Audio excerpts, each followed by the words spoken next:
Meus amados irmãos, graça e paz vos sejam multiplicada.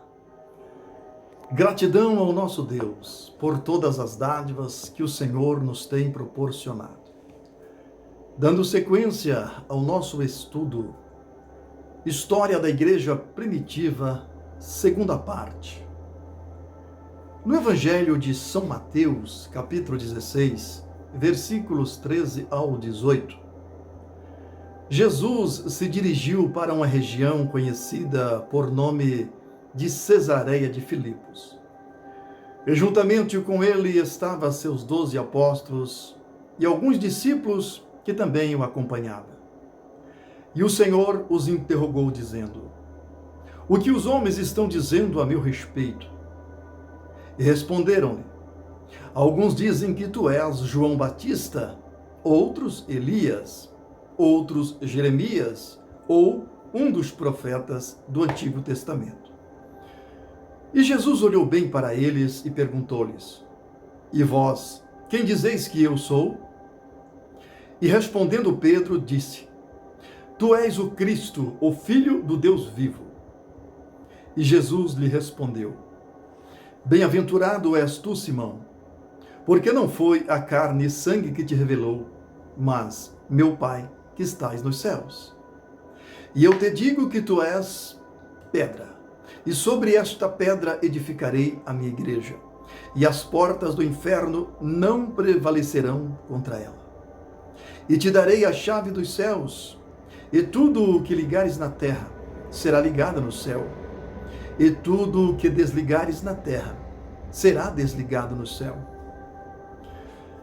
Ao se referir a Pedro como uma pedra, Jesus estava usando uma figura de linguagem, uma força de expressão, pois o nome Pedro é derivado de um vocábulo grego Petros, que traduzido significa pedra. Pedro não seria colocado como a pedra fundamental da igreja, mas Cristo era esta pedra principal.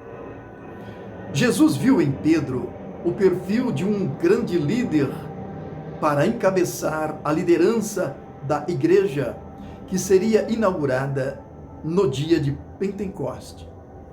E Pedro foi consagrado naquele dia, o primeiro líder da igreja como organização estabelecida na sociedade.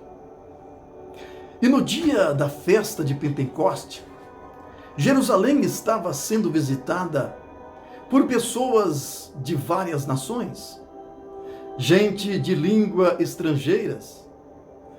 E no 50º dia da festa, foi visto pelo povo ali presente línguas como que de fogo que caía do céu e pousava sobre os que estavam reunidos no cenáculo. O Espírito Santo foi derramado sobre os discípulos que aguardavam a promessa. Reunidos, era um grupo de 120 cristãos. Todos foram cheios do Espírito Santo e começaram a falar em outras línguas, em línguas estrangeiras. E muitos estrangeiros que estavam presentes se maravilhavam de ouvir as maravilhas de Deus em sua própria língua, por pessoas de outras nacionalidades. E algumas pessoas diziam: estão embriagados. Muitos eram escandalizados, outros diziam: estão cheios de mosto. E foi neste momento que Pedro tomou a palavra e explicou o que estava acontecendo, o que seria aquele fenômeno que estava acontecendo naquele momento.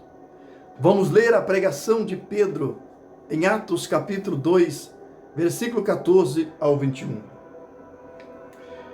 Pedro, porém, pondo-se em pé com os 11, levantou a sua voz e disse-lhe: Varões judeus e todos os que habitais em Jerusalém, seja-vos isto notório, e escutai as minhas palavras. Estes homens não estão embriagados como vós pensais, sendo a 3ª hora do dia. Mas isto é o que foi predito pelo profeta Joel. E nos últimos dias acontecerá, diz Deus, que do meu espírito derramarei sobre toda a carne, e os vossos filhos e as vossas filhas profetizarão, os vossos jovens terão visões, e os vossos velhos sonharão sonhos. E também do meu espírito derramarei sobre os meus servos e as minhas servas naqueles dias, e profetizarão. E farei aparecer prodígios em cima no céu, e sinais embaixo na terra, sangue, fogo e vapor de fumaça. O sol se converterá em trevas e a lua em sangue, antes de chegar o grande e glorioso dia do Senhor. E a igreja segue triunfante na missão de proclamar o Evangelho de Jesus Cristo. Que Deus abençoe grandemente a sua vida e toda a sua família. Em breve traremos a 3ª parte do nosso estudo História da Igreja Primitiva. Forte abraço.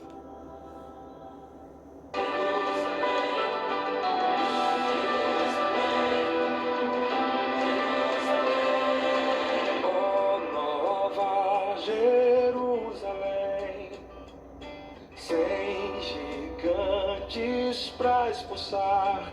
Oh, lá não tenho como me perder. Oh, mas aqui eu tenho que vencer. Oh, Nova Jerusalém, falta pouco pra ir ver. Ao invés de espiar você, Deus revelou pra João pouco.